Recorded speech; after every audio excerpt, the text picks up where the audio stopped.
business, but we have health insurance. Right. So hypothetically, let's say I'm in a very bad car accident, God forbid, and Yes. I'm in the hospital for a month after it, and I've had to have multiple surgeries.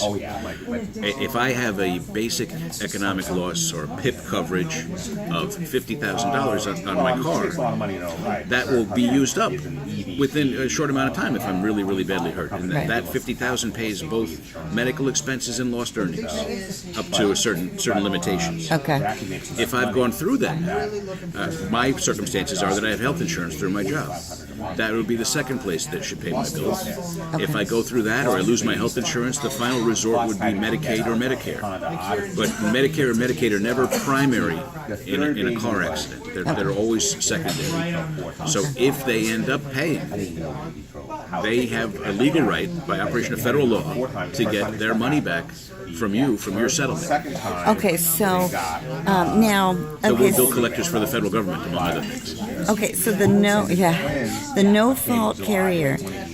Now, you were speaking of your car insurance initially. Right, because I was the accident victim in Right. that hypothetical. Okay, so you're the accident victim, but okay, so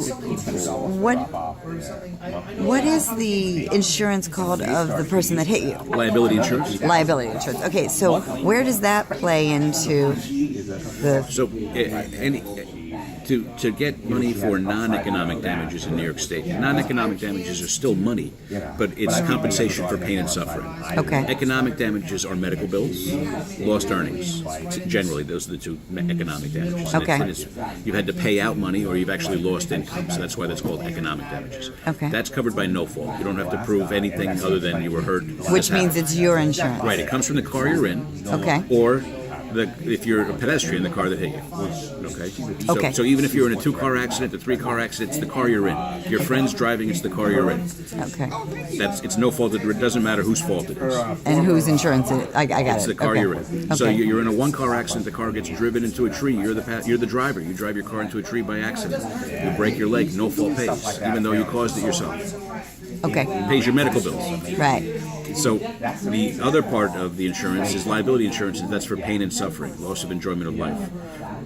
Most people have 100, 300 if it's a car with financing on it, so it's up to $100,000 per person, up to $300,000 per incident. So Okay. if there's 4 people in the car, you have to split up to 300. Okay. If there's 2 people in the car, they can each get 100. No one can get over 100 under Okay. the terms of that typical insurance policy. That's a typical. Okay. That's not the minimum. The minimum is $25.50. So you think about how fast the medical bills get used up. $25,000 for your pain and suffering may not be too much either. Yeah. And there are plenty of cars out there that are allowed to drive with just $25,000 worth of insurance. So what happens for that? So let's say hypothetically you have a $100,000 policy and you've been in a bad car accident. Your no fault paid your medical bills up to the 50, and now you're through it, and now you're running. You're still treating, and let's say you've treated for another $25,000 worth of treatment, and you've been treating through Medicare. Medicare will want that $25,000 back from you.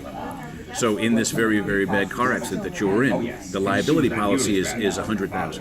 Okay, so let's say you get that $100,000. The legal fee comes off, and now you got to pay $25,000 to Medicare. So now you're getting maybe $40,000 to $50,000 in compensation when you could have had $25,000 more if you had better insurance to pay for the medical expenses. Okay. Okay.